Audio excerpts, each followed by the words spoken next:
আসসালামু আলাইকুম ওয়া রাহমাতুল্লাহ। আউযু বিল্লাহি মিনাশ শাইতানির রাজিম। বিসমিল্লাহির রহমানির রহিম।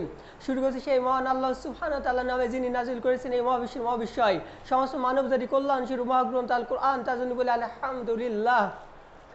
আজকে আমি আলোচনা করব বাংলাদেশের পররাষ্ট্রনীতি, ভুল পথে বাংলাদেশের পররাষ্ট্রনীতি। বাংলাদেশ প্রতি বছর আমদানি ব্যয় করে ৪৫,৬২০ মিলিয়ন ডলার এবং রপ্তানি করে ৪০,৮৭৫ মিলিয়ন মার্কিন ডলার। এতে বাংলাদেশের বাণিজ্য ঘাটতি প্রতি বছর থাকে ৪,৭৫৪ মিলিয়ন ডলার।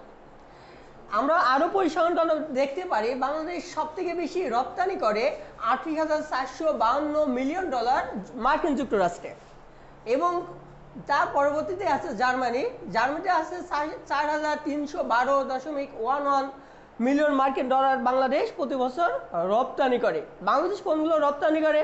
বাংলাদেশ রপ্তানি করে নিটওয়্যার, বাংলাদেশে তৈরি পোশাক এবং কৃষিজ পণ্য। অপরদিকে আমরা দেখতে পারি বাংলাদেশের আমদানি করে সবথেকে বেশি আমদানি করে চীন থেকে ১২,৫৫৩ মিলিয়ন মার্কিন ডলার, এবং তারপরেই আছে ৫,৯১৮ মিলিয়ন মার্কিন ডলার নিয়ে ভারত। তো এখানে ভারত থেকে যে পণ্যগুলো আমদানি করা হয়, বাংলাদেশের টোটাল যে পণ্য আমদানি করা হয় সবগুলোই দেখা যায় বাংলাদেশ পোশাক তৈরি করার ক্ষেত্রে যে কাঁচামাল র মেটেরিয়াল আছে সেগুলো আমদানি করে। বাংলাদেশ আমদানি করে কি আছে ওষুধ শিল্পে কাঁচামাল।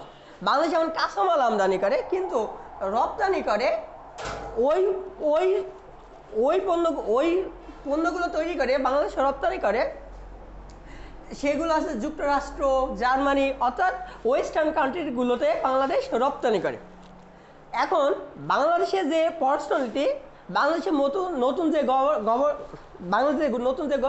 গভর্নমেন্ট সৃষ্টি হয়েছে, অর্থাৎ আমরা জানি প্রত্যেকেই যে ৫ আগস্ট আমাদের যে গণ অভ্যুত্থানের মাধ্যমে আমরা যে বিপ্লবী সরকার গঠন হয়েছে, ডক্টর মোহাম্মদ ইউনূসের যে সরকার, এই সরকারের এখন বর্তমান যে নীতি দেখা যাচ্ছে সেটা সম্পূর্ণভাবে আমেরিকাপন্থী।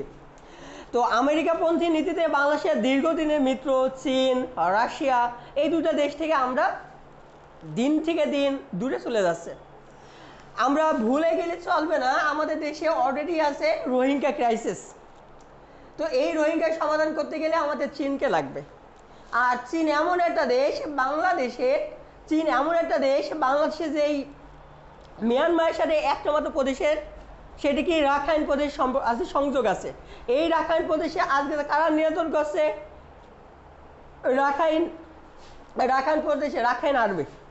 এই রাখাইন আর্মি আছে সম্পূর্ণভাবে চীনের নিয়ন্ত্রণে। এখন এই রাখাইন আর্মি বাংলাদেশের বর্ডার ঘেঁষে রয়েছে, অথচ আমরা চীনকে এখানে দূরে সরে দিচ্ছে। আমরা দেখতে পাচ্ছি রাশিয়া থেকে আমরা দূরে সরে যাচ্ছি। বাংলাদেশের ভোলাতে রাশিয়া যে গ্যাস উত্তোলন করার জন্য যে কূপ খনন করা ছিল, 3টা কূপ খনন করতে দিয়েছিল, রাশিয়া সফলভাবে সেই কূপ খনন করেছে, এবং রাশিয়া সেখানে প্রায় আনুমানিক 25 বিলিয়ন মার্কিন ডলারের যে গ্যাস, সেই গ্যাস তারা ওখানে খুঁজে পেয়েছে। এখন রাশিয়াকে আমরা আমেরিকাকে খুশি করার জন্য রাশিয়াকে এই গ্যাস ক্ষেত্র থেকে সরিয়ে দেওয়ার চক্রান্ত করছে বা চলছে।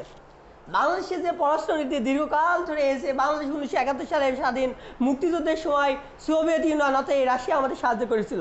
ইভেন আমরা যেই বন্দর, আমাদের যেই চট্টগ্রাম বন্দর বলি, এই বন্দরে যে মাইন ছিল, এই মাইন পরিষ্কার করতে সোভিয়েত ইউনিয়ন তাদের যুদ্ধ জাহাজ পাঠিয়ে আমাদের দীর্ঘদিন ধরে এই মাইন পরিষ্কার করে দিয়েছে।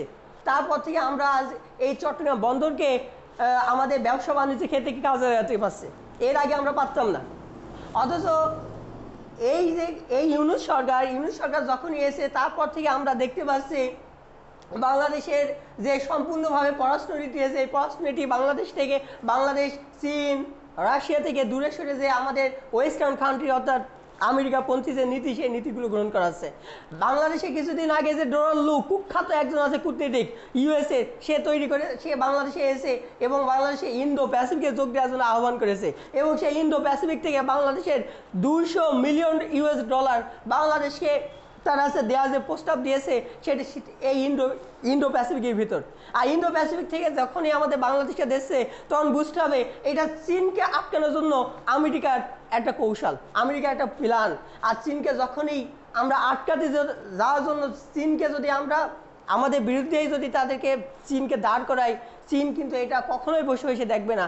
চীন এটা অবশ্যই অবশ্যই প্রতিশোধ নেবে এবং এই আরাকান আর্মি দিয়ে আমার বাংলাদেশকে ক্ষতিগ্রস্ত করবে বা করার চেষ্টা করবে। সেই ক্ষেত্রে আমরা দেখতে পারবো আমাদের যে কক্সেস বাজার যেই টেকনাফ সীমান্ত রয়েছে, এই টেকনাফ সীমান্ত পার্বত্য চট্টগ্রাম যে কুকি চীন আর্মি যে ক্রাইসিস রয়েছে বাংলাদেশের, এইগুলো আস্তে আস্তে বৃদ্ধি পাবে। আর আমরা যেই স্বাধীনতা অর্জন করলাম, স্বৈরাচার শেখ হাসিনাকে আমরা হটিয়ে সেই স্বৈরাচার শেখ হাসিনার সব থেকে বড় মিত্র ইন্ডিয়া, সেই ইন্ডিয়াকেই পরোক্ষভাবে বাংলাদেশে প্রভাব বিস্তার করতে সাহায্য করবে এই ইউএসএ। ইন্ডিয়া খুব ভালো করে জানে বাংলাদেশে এখন বর্তমানে তাদের কোনো পলিসি কাজ করবে না।